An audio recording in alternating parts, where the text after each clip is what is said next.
인천지방검찰청 그동안 특별수사팀이 마련돼 수사를 하고 있었던 곳이죠. 현장 연결하겠습니다.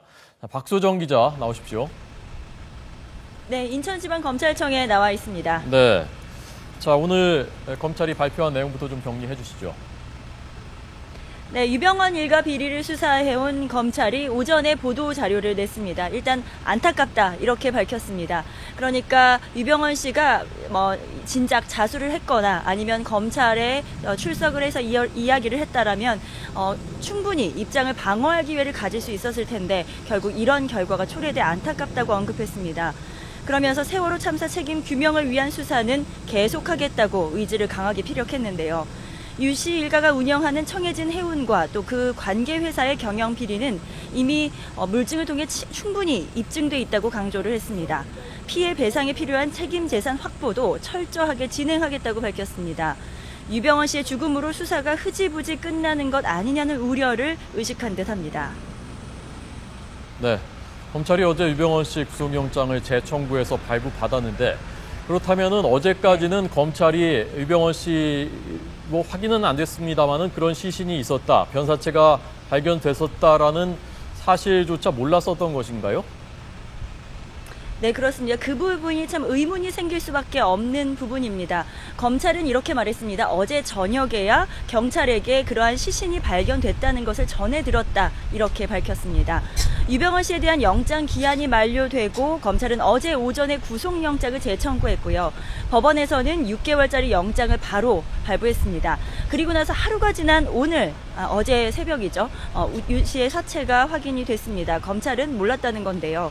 순천에서 변사 사건을 지휘했던 검사도 비슷한 건이 하루에도 여러 건이기 때문에 유병헌 씨이실 것이라는 의심을 하지 않고 처리한 것 같다는 해명을 했습니다. 얘기대로라면 검찰과 경찰의 정보 공유가 제대로 이루어지지 않았다는 겁니다. 어제만 해도 검찰은 세월호 참사 중간 수사 경과를 발표하면서 유병헌 씨의 추적 상황을 묻는 기자들의 질문에 꼬리를 잡고 있다 이렇게 말했습니다. 그러니까 추적의 실마리를 계속 가지고 있다는 뜻이었는데요.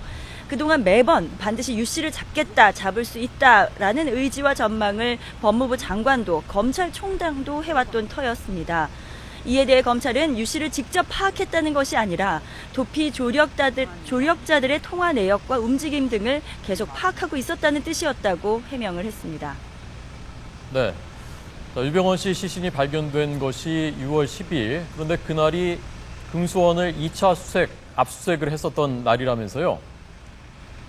그렇습니다. 6월 11일부터 1박 2일 동안 금수원을 대대적으로 압수수색을 했고요. 그러나 허탕으로 끝나고 말았던 때였습니다. 그때 바로 유병헌 씨의 시신이 발견된 것이었습니다.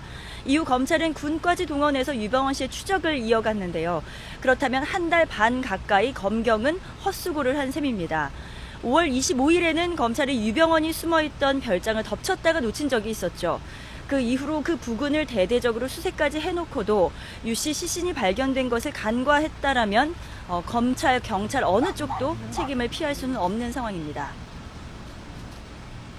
네, 자 지금 사실은 우리가 간과해서는 안 되는 중요한 부분이 바로 이것인 것 같습니다. 유병헌 씨를 잡는 것 자체가 중요한 것이 아니라 잡음으로써 사건의 실체를 전모를 밝히고 책임 소재를 밝히고 그래서 인적 물적인 그 피해의 책임을 누구한테 물을 것인가, 그 부분 때문에 유병헌 씨 체포가 중요했었던 것인데 어쨌건 행방은 우리가 찾았습니다마는 숨진 채 발견됐단 말입니다. 그러면 앞으로 이런 부분에 대한 수사는 어떻게 되는 것인지, 책임은 누구한테 물어야 되는 것인지, 이 부분은 어떻게 되는 것입니까? 네, 유병헌 씨 사망이 지금 국가에서 최종 확인된다면 검찰의 선택지는 많지가 않은 상황입니다. 일단 유병헌의 추적 수사는 공소권 없음으로 마무리할 수밖에 없습니다. 왜냐하면 검찰이 최종 몸통으로 지목했던 수배자가 사라졌기 때문에, 숨지고 말았기 때문에 어느 쪽에도 책임을 묻기가 어려운 상황이기 때문입니다. 세월호 참사의 최종 책임을 물을 대상도 사실상 사라졌다라고 할 수밖에 없습니다.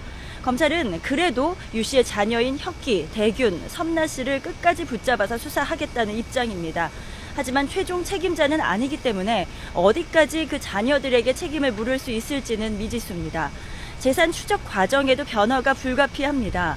일단 세월호 참사에 따른 배상 책임을 물리기 위해 유 씨가 도피하는 동안 재산을 빼돌리지 못하도록 추징 보전 조치를 해뒀는데요. 유 씨가 숨졌기 때문에 이 조치도 취소가 됩니다. 하지만 재산 가압류는 아직 할 수는 있습니다. 다만 재산을 상속할 수 있다는 변수가 있기 때문에 현재 법무부와 검찰이 법리 검토에 들어간 것으로 알려졌습니다. 검찰의 수사도 앞으로 크게 그 물길이 바뀔 수밖에 없는 상황입니다. 지금까지 인천지방검찰청에서 YTN 박소정입니다.